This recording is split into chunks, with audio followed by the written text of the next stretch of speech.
اللہ تعالیٰ کے بہت بڑے ولی جن کا نام حضرت لقمان ہے، یہ وہ ہستی ہیں جن کے نام پر قرآن کریم کی 31ویں سورت کا نام رکھا گیا۔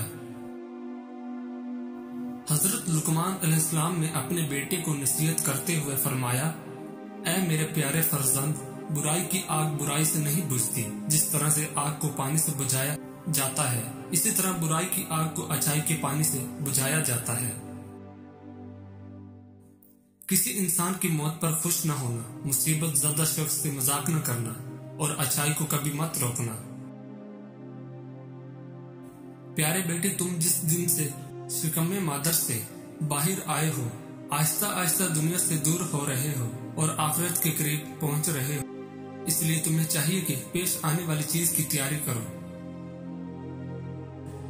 تقوی کو تجارت قرار دو گے تو نفع حاصل کرو گے۔ جب تم سے کوئی غلطی سرزد ہو تو فوراً صدقہ دو تاکہ تمہاری غلطی کا ازالہ ہو سکے۔ پیارے بیٹے، احمق شخص کے لیے نصیحت کا سننا اتنا ہی مشکل ہے جتنا بوڑھے شخص کے لیے پہاڑ کی چڑھائی۔ فرصت کی گھڑی اس طرح گزرتی ہے جیسے بال، اسی لیے فرصت کے وقت اٹھ کھڑے ہوں۔ فرزند آدم، آنے والے دن کی فکر نہ کر، کیونکہ اس دن اگر تیری زندگی ہے تو خدا تیرا رزق بھی اسی کے ساتھ لائے گا۔ محبت ایک ایسی چیز ہے جو سیکھنے اور کسی کے بتانے کی نہیں۔ عزت یہ ہے حق تعالیٰ کا قرب حاصل ہو اور ذلت یہ ہے کہ حق تعالیٰ سے دور ہو جائے۔ خود غذا کھانے سے پہلے اپنے جانور کو چارہ ڈالنا، اگر کھانا کھانے سے پہلے صدقہ دے سکو تو یہ کام بھی ضرور کرنا۔ سواری کے عالم میں اللہ کی کتاب کی تلاوت کرنا اور عمل کرتے ہوئے تسبیح الہی کرنا اور تنہائی میں دعا کرنا۔ میرے فرزند، اگر دنیا میں عزت حاصل کرنا چاہتے ہو تو لوگوں کے اموال میں کسی قسم کا طمع نہ رکھنا، اس لیے کہ انبیاء کرام نے یہ اعلیٰ مرتبے طمع کو ترک کر کے حاصل کیے ہیں۔ ہر شخص کو اس کے ہنر اور جوہر کے مطابق جگہ دینا، جاہل لوگوں سے مت ملنا ورنہ وہ تجھے بھی جاہل بنا دیں گے۔ عبادت میں دل کی، مجلس میں زبان کی، غصے میں ہاتھ کی اور دسترخوان پر پیٹ کی حفاظت کرنا۔ پیارے بیٹے، حکمت اور دنائی مخلص کو بادشاہ بنا دیتی ہے، اس لیے دونوں کا دامن ہاتھ سے مت چھوڑنا۔ پیارے بیٹے، مصائب میں کبھی مت گھبرانا، کیونکہ ستارے ہمیشہ اندھیرے میں ہی چمکتے ہیں۔ ہمیشہ یاد رکھیں، آپ اپنے یقین سے زیادہ بہادر، اپنے خیال سے زیادہ مضبوط اور اس سے 2 گنا خوبصورت ہوں گے جتنا آپ نے کبھی سوچا ہوگا۔ کچھ بھی ہو، وقت گزر جاتا ہے، کچھ لوگوں کو چھوڑنا پڑتا ہے اور کچھ ہمیں چھوڑ دیتے ہیں، پر زندگی چلتی رہتی ہے۔ جوانی کے فیصلے جوانی میں بھلے لگتے ہیں۔ جب بھی آپ اکیلے ہوں تو اپنے آپ کو یاد دلائیں کہ خدا نے باقی سب کو رخصت کیا ہے تاکہ وہاں صرف آپ اور وہ ہوں۔ زندگی ایک خوبصورت خواب ہے جسے اپنی محنت اور کوشش سے پورا کرنا چاہیے۔ کاش ہمیں اس حقیقت کا پتہ چل جائے کہ دنیا میں سچی خوشی کا سرچشمہ صرف حسن سیرت ہے۔ مجلس کے اندر بیٹھ کر قریب تر لوگوں کی مزاج پرستی کرو، میزبان کو انتظار میں نہ ڈالو، وقت مقرر پر جلد پہنچا کرو۔ ظالموں کے 3 دستور ہیں: اپنے سے برتر کی نافرمانی کرنا، کمزور کو دبانا، دوسرے ظالموں کی پشت کر کے ستم ڈھانا۔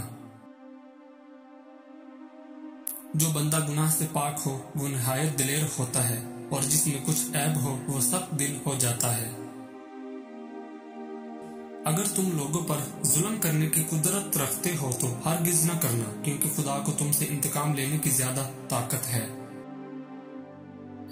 میرے فرزند، جو تم نہیں جانتے اسے اہل علم سے سیکھنے میں مت شرماؤ، اور جو تم جانتے ہو اس کی لوگوں کو تعلیم دو۔ پیارے بیٹے، سختیوں میں باوقار رہنا ہے، تکالیف میں صبر سے کام لینا، آسانی کے دور شکر سے کام لینا، نماز کو اللہ کے حضور عاجزی سے ادا کرنا، نماز کی ادائیگی کے لیے جلدی کرنا، اللہ کے فرمانبردار بندوں کی توہین مت کرنا، اور اللہ کے نافرمان لوگوں کی کبھی عزت مت کرنا۔ حق کے لیے آواز اٹھانے میں کبھی شرم نہ کرنا۔ بیٹے، تجھ سے پہلے لوگوں نے اپنی اولاد کے لیے مال جمع کیے تھے، لیکن آج نہ مال باقی ہے نہ اولاد باقی ہے۔ اپنے آپ کو اس بکری کی مانند مت بناؤ جس کو ہرے بھرے کھیت میں چھوڑ دیا جائے اور وہ اتنا زیادہ کھائے کہ اس سے اس کی موت واقع ہو جائے۔ 3 عورتوں سے ہمیشہ دور رہو، وہ تمہیں کنگال کر دیں گی۔ اول، جھوٹی عورت جو ہمیشہ تمہیں دھوکے میں رکھے گی۔ دوم، بخیل عورت جو اپنے تھوڑے سے نفع کے لیے تمہارا بہت سا نقصان کر دے گی۔ سوم، بدعمل عورت جو تمہیں ایک نوالے پر بیچ ڈالے گی۔ رات میں آہستہ آہستہ باتیں کرو تاکہ کوئی تمہارا دشمن تمہاری بات سن کر تمہیں نقصان نہ پہنچائے۔ سختی کے بعد آسانی ہوگی، یہ اللہ کا وعدہ ہے، لہٰذا مشکلات اور آفات کے وقت کبھی بھی امید سے محروم نہ ہوں۔ کوئی چیز اچھی یا بری نہیں ہوتی، لیکن سوچ اسے بنا دیتی ہے۔ جو بات دشمن سے پوشیدہ رکھنا چاہتے ہو، دوست سے بھی پوشیدہ رکھنا، ہو سکتا ہے تمہارا دوست کبھی تمہارا دشمن بن جائے۔ جو بندہ جنت کی خاطر عبادت کرتا ہے، اس کا معبود جنت ہوتی ہے، نہ کہ اللہ تعالی۔ چند دنوں میں دولت مند ہونا ہے تو سفید خرگوش کے ناخن اتار کر جیب میں رکھ کر چلا کرو، دولت مند ہو جاؤ گے۔ جب دولت قریب آتی ہے تو دروازے پر سائل اور خواب میں دولت نظر آنا شروع ہو جاتی ہے۔ کھانا کھاتے ہوئے اور نیند میں اگر چھینک آ جائے تو سمجھ جائیے آپ دولت سے مالا مال ہونے والے ہو۔ دولت قریب آتی ہے تو 5 چیزیں خواب میں نظر آنا شروع ہو جاتی ہیں۔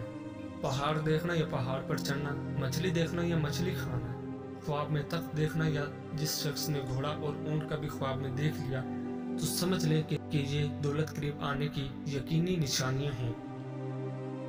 جس گھر میں احمد نام کا بیٹا ہو، وہاں رزق کی تنگی کبھی نہیں آتی۔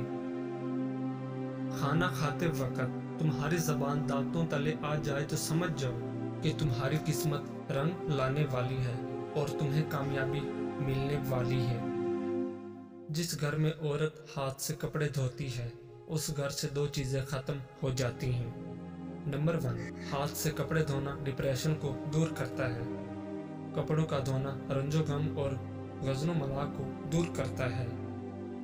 جب آپ کو ہر وقت کسی کی یاد ستائے اور دل صرف اسی سے بات کرنے کو کرے تو سمجھ جاؤ جب آپ کو ہر وقت کسی کی یاد ستائے اور دل صرف اسی سے بات کرنے کو کرے، اس پر ظاہر کرو کہ میں تمہارے بغیر ادھورا ہوں اور وہ خود آپ سے رابطہ رکھے گا، مگر شرط یہ ہے کہ اس کو بھی آپ سے محبت ہو۔ گھر میں خیر و برکت لانا چاہتے ہو تو گھر سے 2 چیزیں نکال دو۔ نمبر 1، گھر میں دیواروں پر لگی جانور کی نقش۔ نمبر 2، بلا مقصد گھر میں پالا ہوا کتا، ان کی وجہ سے خیر و برکت کے فرشتے نہیں آتے۔